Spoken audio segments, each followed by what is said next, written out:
ili aweze kumpokea kiongozi His Excellency Naibu Rais wetu Daktari Samoei William Ruto. Huo ndio msafara wake, vigelegele na shangwe jamani. Harambee! Harambee! Basi msafara wetu ndio huo. Basi msafara wetu ndio huo. Kiongozi wetu, kiongozi si mwingine His Excellency Honorable Deputy President William Samoei Ruto akiwa pale anawasili, pale naona anataka kukaribishwa na Mheshimiwa Kega Mpe.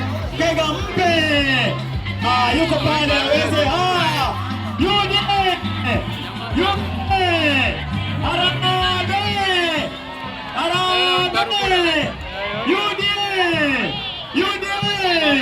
Basi Naibu Rais akiwasiliana na Mheshimiwa Aisha Juma, na pale namwona Anton Kega Mpe mheshimiwa akisalimiana.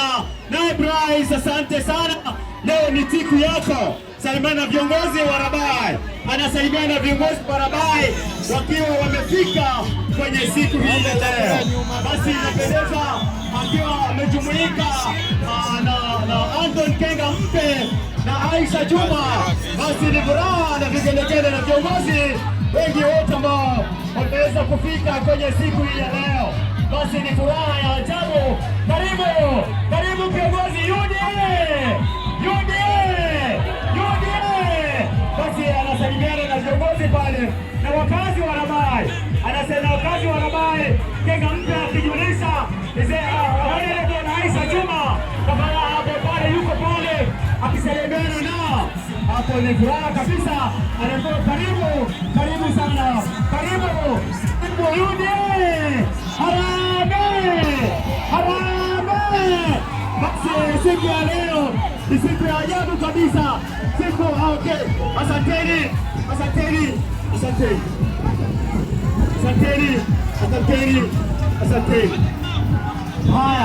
Haya tuwe katika asanteni viongozi, asanteni. Haya tunaenda.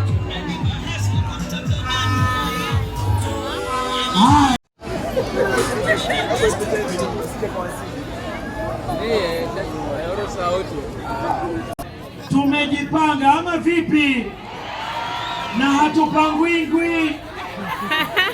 Basi kina mama, hebu njooni hapa mbele hapa. Njooni.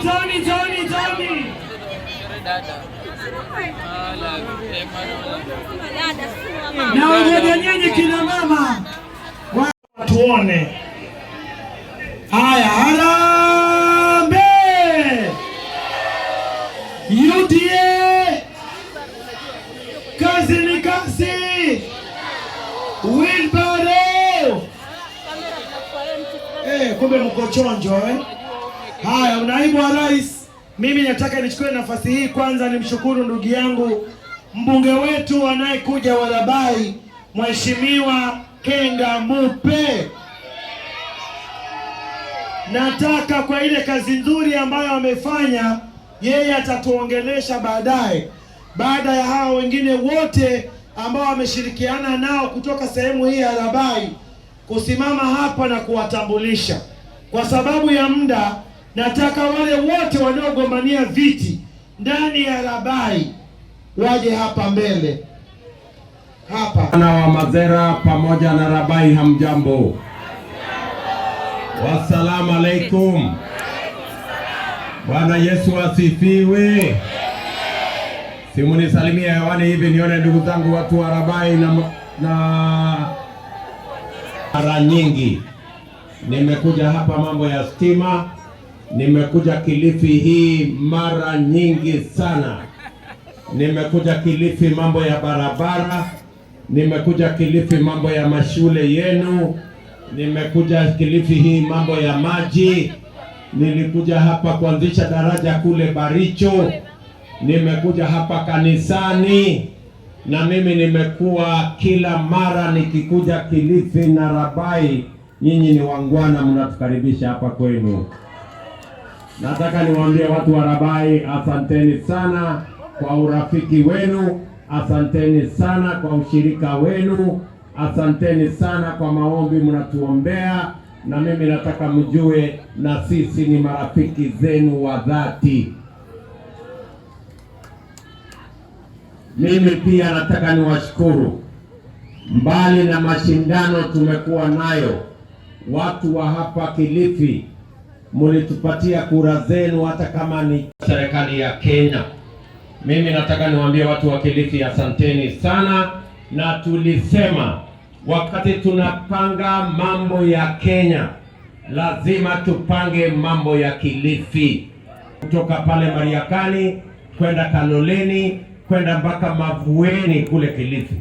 Hiyo barabara kilomita 40 tumejenga, tumekamilisha, inapitika. Ilikuwa ya matope, ilikuwa ya vumbi, saa hizi ni ya lami. Tukarudi hapa tukajenga barabara kutoka Mariakani mpaka Bamba. Kulikuwa na wimbo ya safari ya Bamba ni lini, lakini leo safari ya Bamba ni aje? Sinirero. Tukakuja hapa vile vile barabara tukaanzisha kutoka Malindi mpaka Salagate, kilomita 120 tumejenga, tumekamilisha. Nikakuja hapa tena kuanzisha barabara ya kutoka Sabaki River kwenda mpaka Marafa, kilomita ingine karibu 35 tumejenga, tumekamilisha. Mimi nataka niwaambie vile vile barabara hii kutoka pale airport kuja mpaka Jomvu, na kutoka Jomvu tunajenga hiyo barabara saizi ipite hapa Mazera iende mpaka Mariakani, iwe dual carriageway, ndio safari yenu ya kwenda Mombasa iwe fupi, na tuondoe msongamano wa magari ili tuweze kurahisisha usafiri wa sehemu hii yenu. Tunakubaliana ndugu zetu? Mimi nataka niwaambie asanteni sana. Mimi nilikuja hapa nikaanzisha barabara ya kutoka pale Jomvu Kuu kuteremka Jitoni na kupanda mpaka ikuje hapa Rabai kwenu. Hiyo barabara vile vile tumetengeneza. Ni kweli ama si kweli? Tunaelewana? Vile vile tulikubaliana na nyinyi, wakati tunaunganisha stima za Kenya lazima tuunganishe stima za Rabai na Kilifi. Tulianza mwaka wa 2013. Watu walikuwa na stima hapa Kilifi County walikuwa watu 50,000. Leo tumefikisha watu 190 ambao tumewawekea stima. Na nasimama hapa kuwaambia watu wa Mazera, hiyo mambo ya kuunganisha stima kwa manyumba yenu haitasimama mpaka tufikishe stima kwa nyumba ya kila mwananchi. Munanielewa? Tulikubaliana vile vile wakati tunabadilisha mfumo wa elimu tuweke shule ama college ya teknolojia. Tulikuwa na college moja peke yake hapa Kilifi County ya teknolojia pale Godoma, pale Ganze. Leo tunajenga technical training college ya watu wa hapa Rabai. Tumekamilisha ya Kaloleni, tumekamilisha ya Kilifi North, tumekamilisha ya Malindi, tumekamilisha ya Magarini, na tunataka vijana wote wa Kilifi waungane na vijana wa Kenya wapate mahali ya kusoma ufundi, teknolojia na zile taaluma zingine, ndio tuwapange kwa mambo ya ajira. Tunaelewana ndugu zetu? Na mimi nataka mjue hiyo kazi yote tulikuwa tumepanga, na awamu yetu ya pili tulikuwa tumepanga mpango wa Big Four, ambayo kulikuwa na ajira ya hawa vijana, kulikuwa na mambo ya kilimo, kulikuwa na mambo ya matibabu, ndio kila mtu awe na bima ya afya, aende hospitalini, atibiwe, apatiwe dawa na arudi nyumbani bila kulipa pesa yoyote, kwa sababu serikali ya Kenya inasimamia kupitia bima ya afya.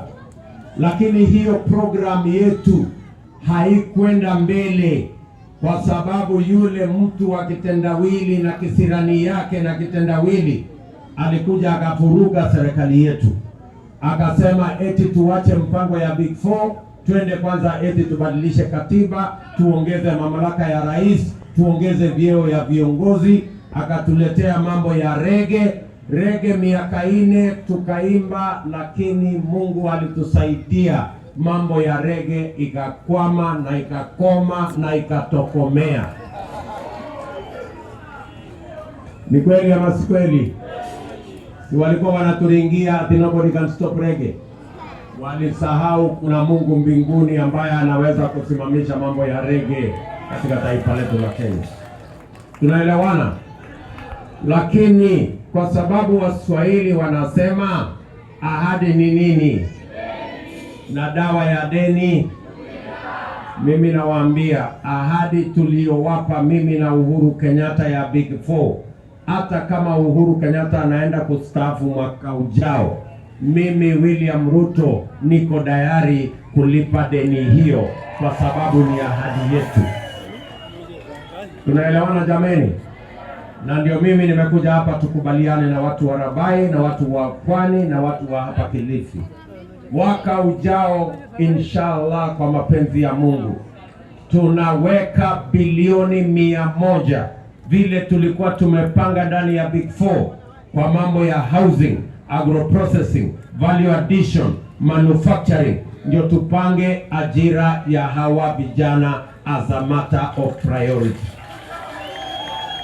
Ninyi mnanielewa?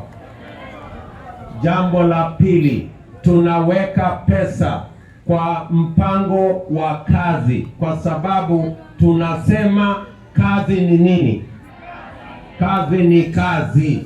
Hata kama biashara yako ni kidogo, ni jukumu letu kama serikali kukusaidia ili hiyo biashara yako kidogo siku moja iwe biashara kubwa.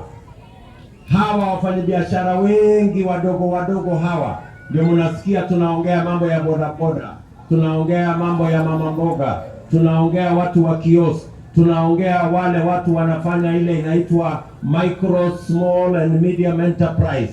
Ni kwa sababu 80% ya biashara yote Kenya inafanywa na hawa wafanyabiashara wa chini hawa. Na shida ya biashara ya hawa watu wa chini, wako na matatizo. Kama sio mvua inawapiga, jua inawaangaisha. Kama sio jua, askari wanawatesa. Kama sio askari, wanasukumwa na mashailo. Kama sio shailo, wamekopa pesa fuliza. Na kama sio fuliza, wameingizwa ndani ya CRB. Ni kweli ama si kweli? Ndio mimi nasimama hapa kuwaambia, ili tuwaokoe hawa wafanyabiashara wadogo hawa. Hawawezi kukopa pesa kwa benki, hawawezi kukopa pesa mahali popote, hawajulikani. Mwaka ujao kwa mapenzi ya Mungu tunaweka bilioni 50 kwa biashara ya hawa watu wadogo hawa. Tunaelewana? Wewe ukienda kukopa pesa kwa Shailo, anakupatia 1,000, anakuambia jioni urudishe hiyo 1,000 na 100 juu yake. Biashara gani utafanya upate 10% per day jameni? Inawezekana hiyo biashara?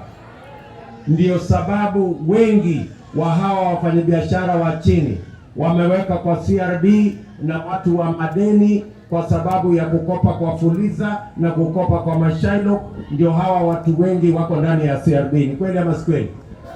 Ndio tunasema mwaka ujao tunabadilisha, tunaweka pesa ya serikali vile tunaweka pesa ya CDF ya kujenga shule na kulipa pesa ya basari.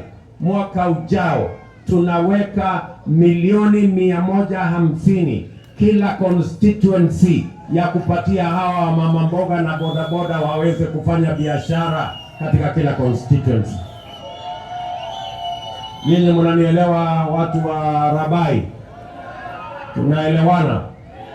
Nawaambia vile muliniita hapa mkasema nyinyi ni wakulima wadogo, tukawapatia trakta moja.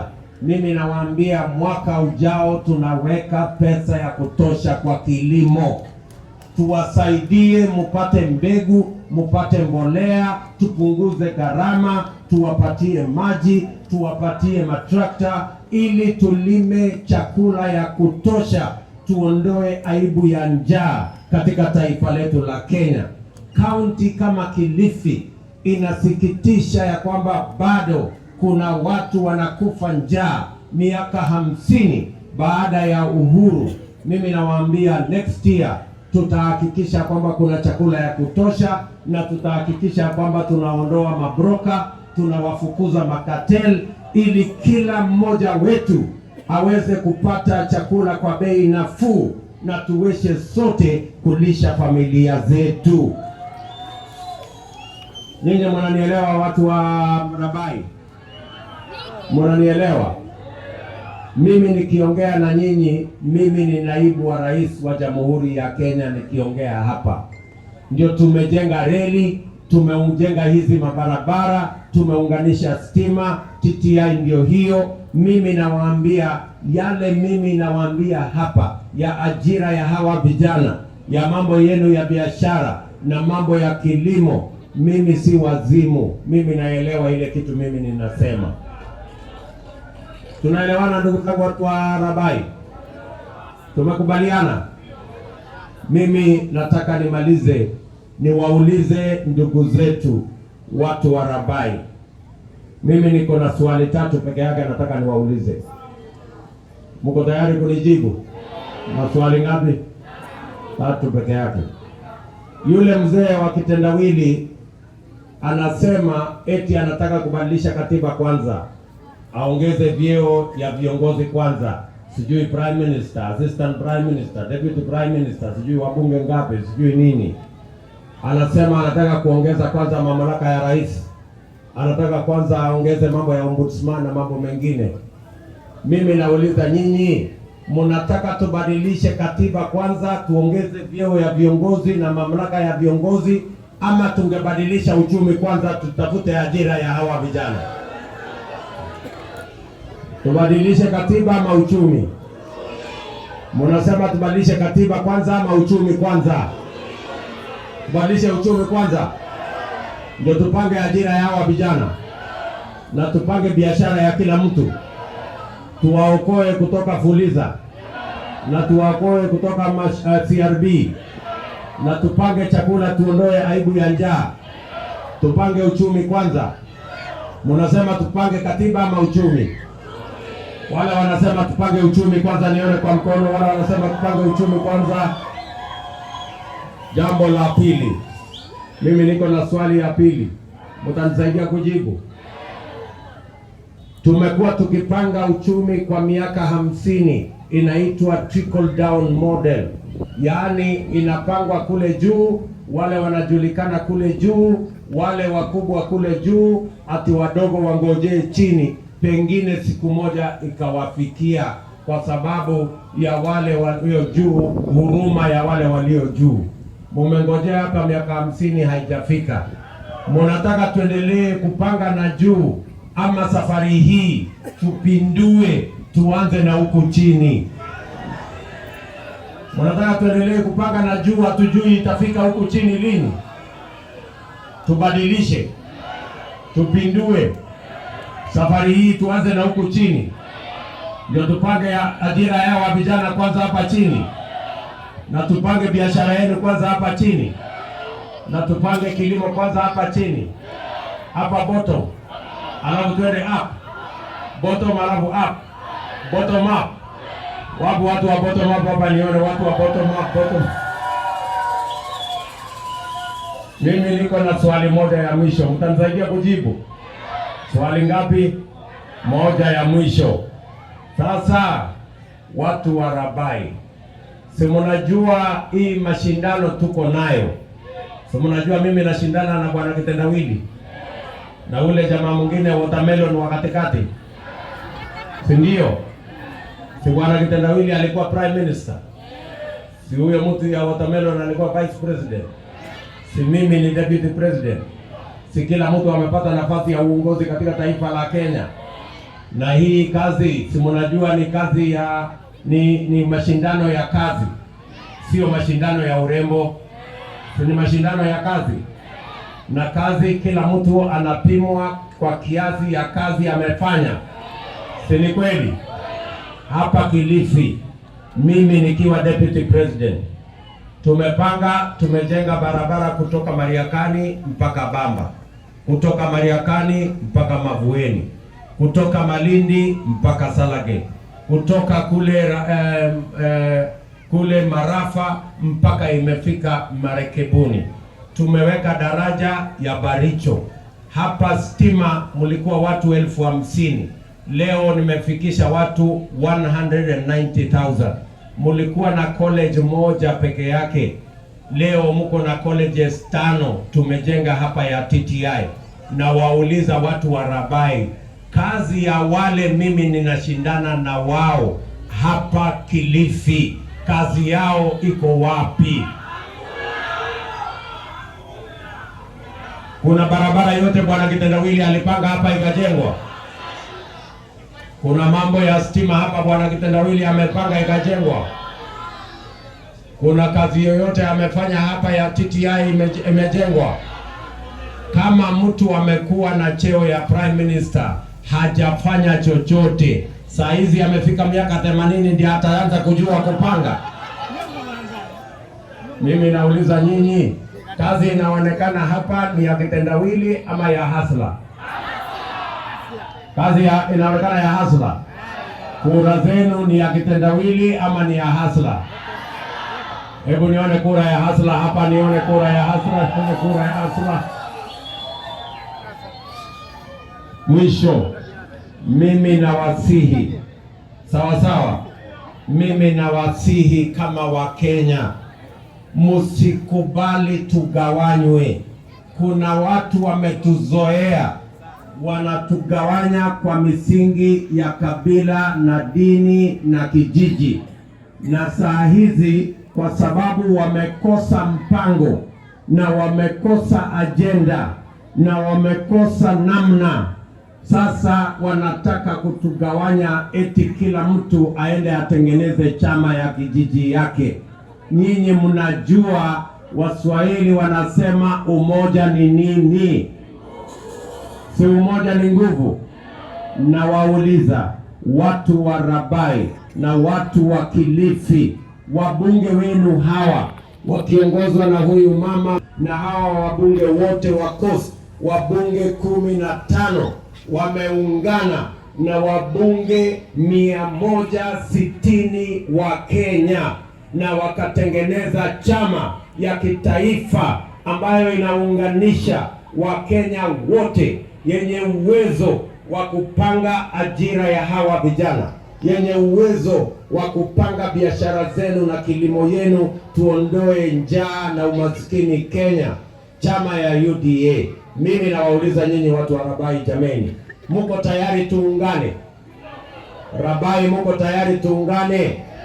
Watu wa Masera, muko tayari tuungane? Hebu nione wala wanasema tuko tayari tuungane. Jameni, tuko tayari tuungane. Kwa hivyo nikisema harambee, tunasema UDA. Harambee, harambee. Nikisema UDA, tunasema kazi ni kazi. UDA, UDA. Jameni, mnakubali tuungane watu wa Mazera? Mimi nilikuja hapa, kina mama pale sokoni wakanisaidia, wakaniambia niwasaidie kwa sako yao. Mimi namwambia huyu Aisha Jumwa, kwa mapenzi ya Mungu atakuwa gavana wetu wa hapa Kilifi. Nataka nimwambie Aisha Jumwa, kwa ile soko 10 tutajenga katika Kilifi County, hii soko ya hapa Mazera ndio tutaweka milioni 500 kujenga soko mpya ya watu wa Mazera. Ndio wale kina mama wako pale na wazee na wafanye biashara, tupange mahali pazuri wataendesha biashara yao. Tuwawekee parking kama ni ghorofa 2-3 chini, na tujenge soko kama ghorofa 3-4, ili watu wote wanaofanya biashara hapa waweze kufanya biashara kwa mazingira ambayo inatoshana na biashara ya watu ambao wanaelewa nini inaendelea katika taifa letu la Kenya. Vile tuliweka pesa ya kujenga shule ya teknolojia hapa, na niliwaahidi tutaweka milioni 100, inaendelea hata kama kuna matatizo, kwa sababu yule mmempatia asimamie hiyo kazi amezembea kazini. Mimi nataka niwaambie, soko yenu ya hapa Mazera, mahali pale huyu Kenga Mupe amesema, hiyo soko tutawajengea mwaka ujao. Ninyi mnanielewa? Na sako ya hiyo soko, mujipange kama sako ya soko, tutawapatia pesa ya serikali ya kufanya biashara hapo sokoni, ili tuweze kuinua biashara ya kila mtu. Ninyi mnanielewa, watu wa Mariakani? Watu wa Mazera mnanielewa? Watu wa Rabai mnanielewa? Mnakubali tutatembea pamoja? Hiyo ndio sababu tunataka kubadilisha Kenya yetu. Na mimi nawauliza, msikubali tena utapeli wa Tialala na Tibim na Ria na kitendawili na Ekaya Sababu Nuwasi. Tunataka kubadilisha Kenya hii kwa miradi na mipango ya maendeleo, ndio Kenya itaweza kubadilika. Tumekubaliana? Tumekubaliana Mazera? Tumekubaliana Rabai? Tutaungana kama Wakenya. Msikubali tugawanywe kwa vyama ya kabila. Kila sisi wote ni ndugu moja wa taifa moja la Kenya. Umaskini haina kabila, ukosefu wa kazi haina kabila, matatizo hayana kabila, na matatizo haya tunaweza kukabiliana nayo. Changamoto zote tunaweza kuzikabili kama tutaungana, kwa sababu umoja ni nguvu. Tumekubaliana jameni? Tutatembea pamoja. Rabai, tutatembea pamoja. Mimi nawapenda sana na nawapenda sana, na wanawatakia heri, nawatakia baraka ya Mungu. Tusipokutana kabla ya Krismasi, nawatakia Krismasi njema na mwaka mpya wenye mafanikio, na mwaka huo uwe ni mwaka wa ushindi wa kila Mkenya aweze kupata riziki yake. Asanteni sana, Mungu awabariki, na ninawapenda sana. Thank you very much and I love you people. Asanteni.